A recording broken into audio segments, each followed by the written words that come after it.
Peut-on être non seulement le seigneur des ténèbres, mais aussi celui des anneaux, tout en se révélant une véritable baltringue en bagarre? Soyez prévenus, dans cette vidéo, il y aura des spoilers sur le Silmarillion, ainsi que la série Les Anneaux de Pouvoir, jusqu'au premier épisode de la saison 2 inclus.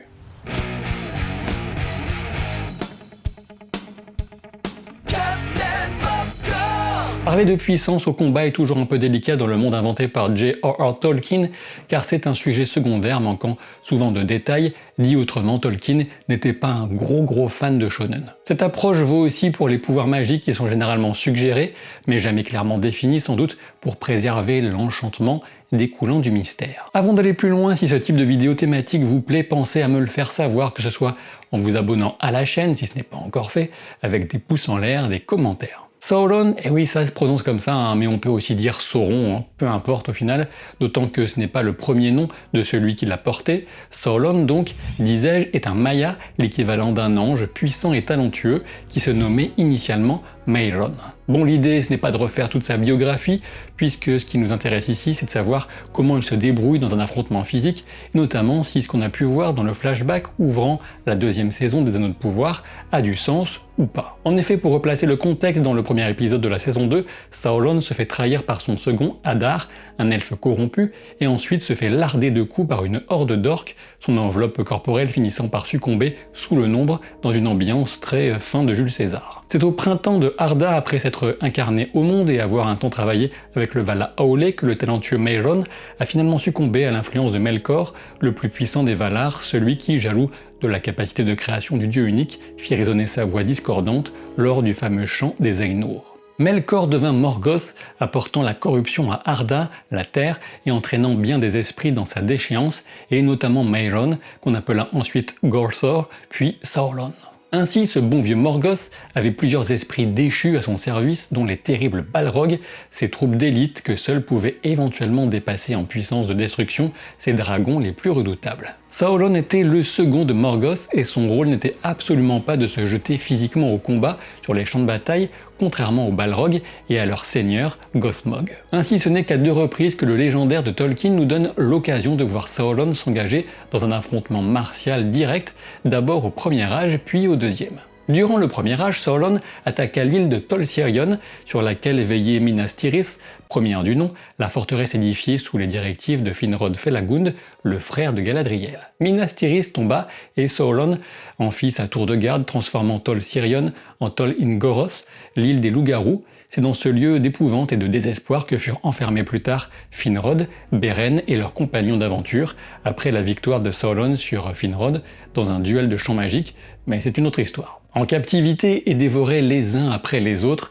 des compagnons il ne resta bientôt que Finrod, l'elfe au cœur pur, et Beren, l'humain dont la magnifique Lothienne était tombée amoureuse. Ce n'est que le sacrifice de Finrod qui brisa ses chaînes et tua de ses mains nues un loup-garou venu dévorer son ami, qui permit à Beren de survivre encore un peu. C'est alors que Lothienne et Huan se présentèrent au pont d'accès de la forteresse. Lothienne était la fille d'Elosingol, le plus grand des rois Sindar, et de Melian, une Maya de grande puissance, les deux régnant sur le Doriath depuis le palais de Ménégros. Quant à Huan, il était l'un des chiens de chasse d'Oromé, un Vala surnommé le chasseur que Morgoth et ses créatures craignaient terriblement. Huan était une sorte de chien géant et magique, immortel et infatigable. Dit autrement, ce n'était pas juste une elfe et juste un chien, mais des êtres exceptionnels. Un par un, ils vinrent à bout des loups-garous, qu'il faut s'imaginer plutôt comme de sanguinaires loups géants, que Sauron envoya pour abattre Huan et capturer Lothienne. À la fin, Huan parvint même à défaire le terrible Draugluin, l'ancêtre de tous les loups-garous. Pourtant, une prophétie annonçait que ce chien de chasse des Valar ne serait vaincu que par le plus grand loup-garou jamais vu, forme que Sauron prit alors pour s'occuper en personne de ses importuns et accomplir la prophétie. Le limier Huan, pourtant d'un courage immense, fut alors empli de terreur, et ce ne sont que les mots magiques de Lothienne qui lui permirent d'aveugler et d'affaiblir Sauron sous cette forme terrifiante.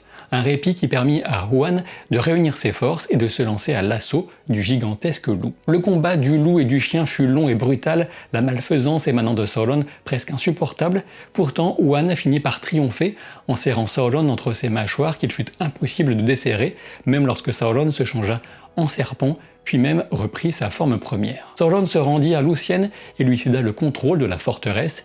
Il en profita pour s'enfuir en prenant enfin la forme d'un vampire, ce qui correspond à une créature dotée d'ailes de chauve-souris dans la vision de Tolkien. Le premier affrontement connu de Sauron fut donc une défaite. Passons au second. Le second affrontement physique connu de Sauron est celui qui a marqué la fin du Deuxième Âge et l'imaginaire de tous les spectateurs du prologue de la communauté de l'Anneau lors de l'aboutissement de la célèbre guerre de la Dernière Alliance entre les elfes et les hommes. Attention, même si ce sont des événements connus et déjà adaptés dans l'introduction de la communauté de l'Anneau, donc il s'agit de spoilers quant au destin de certains personnages de la série Les Anneaux de Pouvoir.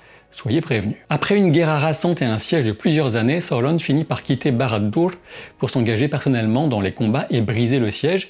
Toutefois, la force de l'Alliance a fini par prévaloir et Sauron s'est retrouvé à battre en retraite. Poursuivi jusque sur les pentes du mont Destin, il a été rattrapé par les deux principaux généraux de l'Alliance, le haut roi Gil-galad pour les elfes et le roi Elendil pour les rescapés de Númenor. Elrond et Círdan et même Isildur ne sont pas loin, mais ne peuvent pas prendre directement part au combat quand il commence. Ici, il faut avoir conscience qu'on ne parle pas de n'importe qui, tout comme Lúthien et Huan étaient hors du commun, on peut en dire presque autant de Gil-galad et de Elendil. Gil-galad, même si la question de sa paternité directe est débattue, est issu d'une lignée prestigieuse de Noldor extrêmement puissant. Il est armé d'une épée et surtout d'une célèbre lance Aeglos avec laquelle il était plus que redoutable. Quant à Elendil, il était de très haute stature et on sait combien Tolkien aimait faire le lien entre la taille de certains personnages et leur prestige, voire leur puissance. Il est décrit comme un guerrier prodigieux de plus de 2,10 m, porteur de Narsil, une épée forgée par Telkar, un nain de la cité de Nogrod au Premier Âge. Suite à un combat dantesque dans lequel la Providence s'est exprimée à coup sûr, c'est d'abord Elendil qui est tombé sous les coups de Sauron et Narsil s'est brisé sous lui tant la violence de l'affrontement était grande. Malgré les blessures multiples infligées par Narsil et Aeglos, c'est ensuite Gil-galad qui est mis hors de combat brûlé par les flammes terribles jaillissant de la main de Sauron. L'elfe périra rapidement de ses blessures atroces, mais peut-être eut-il la satisfaction de voir Sauron finalement chuter sous l'accumulation des dommages reçus. C'est alors qu'Isildur, sans doute venu tenter de secourir son père Elendil, se saisit du tronçon brisé de Narsil et va prestement couper le doigt de Sauron portant l'anneau unique, ce qui vient affaiblir Sauron au point où il ne pourra plus rien entreprendre avant au moins 1 millier d'années. Faut-il pour autant déduire de ces deux défaites que la faiblesse physique de notre méchant préféré se trouve avérée? Eh bien, réponse de Normand, peut-être bien que oui, peut-être bien que non. Comme souligné initialement, Sauron n'est pas destiné à être un seigneur de guerre. Lorsqu'il se bat, c'est lorsqu'il est persuadé qu'il va gagner, comme contre Lúthien et Huan, ou quand il n'a plus du tout le choix, comme lors de la Dernière Alliance. Le mal est bien plus sinistre lorsqu'il pervertit et corrompt, lorsqu'il dévoie les créations et les créatures divines, lorsqu'il met en œuvre de terribles machinations pour avilir tout ce qui est beau et bon. Sauron est le maître de ce genre de maléfice. S'il doit se battre, il en est plus que capable, mais pas au point de prendre facilement le dessus sur de grands groupes de combattants aguerris à lui seul. À ce sujet, on peut souligner que la vaillance au combat est souvent associée à une certaine qualité de celui qui en fait la preuve, à l'exemple de l'illustre et tragique suicide de Fingolfin qui va, dévasté par la rage et le chagrin, défier seul Morgoth et lui infliger 7 cuisantes blessures avant de succomber. De ce fait, il est plutôt logique de trouver les grandes prouesses guerrières du côté des bons, combattant souvent en infériorité numérique ou faisant face à des êtres dont la nature même fait qu'ils ne devraient pas pouvoir les vaincre. Il en va ainsi de Glorfindel contre le Balrog lors de la chute de Gondolin,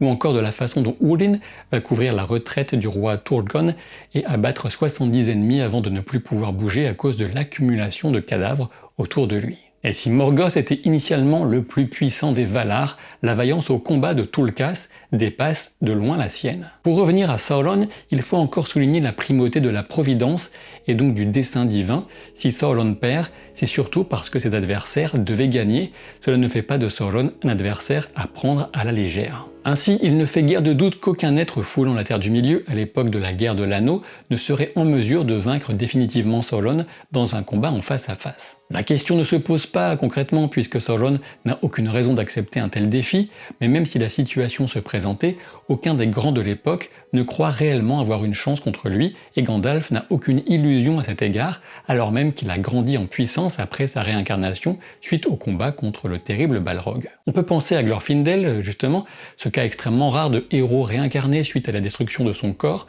au Premier Âge et envoyé au Deuxième par les Valar pour aider les peuples libres, mais de toute façon le mal mal ne peut être repoussé qu'à coups d'épée, même si le courage martial s'avère souvent indispensable pour se dresser contre lui. On peut penser à un autre moment, celui de l'assaut des membres du Conseil Blanc sur le nécromancien de Dol Guldur, que Gandalf avait enfin identifié comme étant la résurgence de Sauron. Si le combat présenté dans la bataille des 5 armées ressemble presque à une baston de Donjons et Dragons, dans les textes, Sauron s'est tout simplement enfui de Dol Guldur pour rejoindre le Mordor. Peter Jackson en a proposé une adaptation épique, très personnelle et presque grand guignolesque, qui ne permet en rien de mesurer la puissance des uns et des autres, même si elle reste très fun à regarder. Est-ce que la réunion des pouvoirs de Gandalf, Galadriel, Elrond et d'un Saruman coopératif ou encore Glorfindel aurait permis de vaincre Sauron dans une confrontation directe?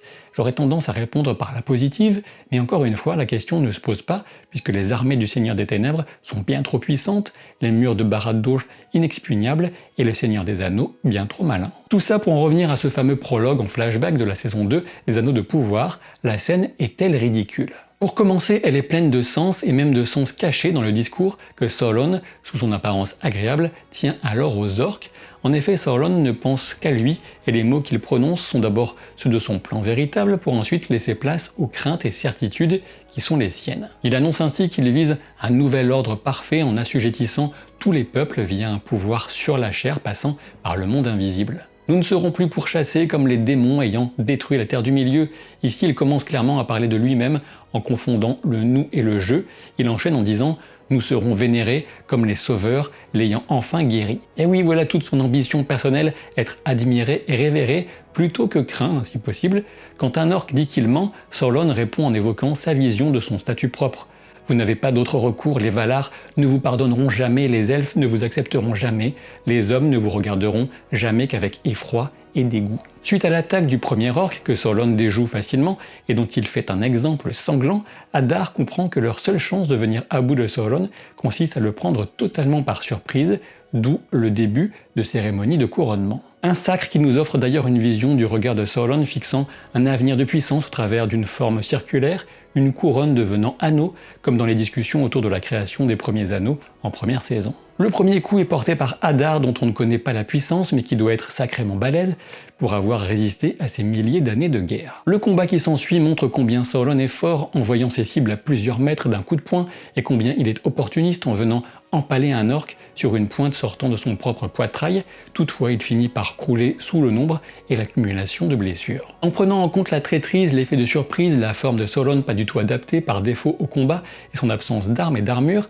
le résultat ne me choque pas outre mesure, même si, dans l'idéal, on aurait pu apprécier une démonstration de puissance supérieure et une intervention plus active d'Adar pour terminer le travail. Si on joue au jeu des comparaisons en mode un tel est plus fort qu'un tel et donc on devrait aboutir à tel résultat, on peut s'inventer des déceptions et se couper du sens d'une scène pourtant forte en symbolisme. D'ailleurs, il est intéressant de relever que dans les textes, Tolkien évoque les orques de l'Est qui se moquaient initialement de Sauron et n'ont pas immédiatement accepté son autorité, notamment du fait de son apparence, jugée trop lisse et trop agréable. On retrouve ici un peu de cette notion liée à un autre concept défini clairement par l'auteur, celui de la haine des orques pour leur maître, que ce soit Morgoth ou Sauron. L'invention du personnage de Adar est aussi intéressante, car elle permet de renouer avec une figure récurrente dans les écrits, celle d'une symétrie recherchée par Sauron par rapport au modèle établi par Morgoth. En effet, Morgoth était le maître et Sauron son second, il lui faut donc son propre second, initialement Adar, puis la tentative de convaincre Galadriel de le rejoindre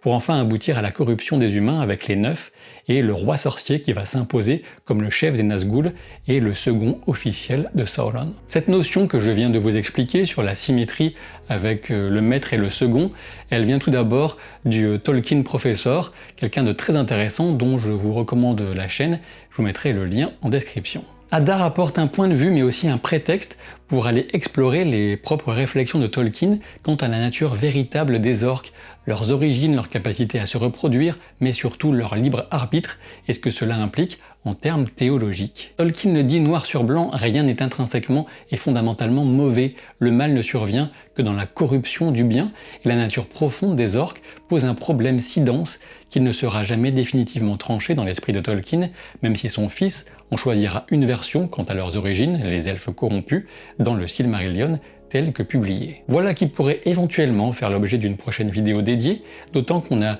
lu et entendu beaucoup d'inexactitudes au sujet des orques suite à la petite scène montrant un enfant porté par sa mère. De mon point de vue, l'idée de la série avec cette scène ne consiste pas à développer de l'empathie outre mesure pour les orques, ni de montrer que ce sont des gens comme les autres, mais de souligner combien ils renvoient une image déformée et d'autant plus dérangeante de nous-mêmes. Quoi qu'il en soit, si vous croisez Sauron à la sortie d'une boîte de nuit ou sur un parking d'hypermarché, ne cherchez pas la bagarre avec lui, vous pourriez avoir des surprises. Si l'incroyable monde développé par ce cher Tolkien vous passionne, eh bien je vous informe qu'il existe déjà des vidéos dédiées à la vie tragique d'Elrond, ainsi qu'une autre consacrée à l'anneau de Saruman et la chute de ce Maia. Et bien sûr, je vous donne rendez-vous très vite pour de nouvelles aventures, à commencer par l'analyse de l'épisode 4 des Anneaux de Pouvoir saison 2. C'est en cours, ça sort chaque jeudi. Quelquefois ça sort vraiment tard le jeudi parce que c'est un gros travail. Mais quoi qu'il en soit, on se revoit rapidement. Donc je vous remercie et à très vite pour de nouvelles aventures. Salut!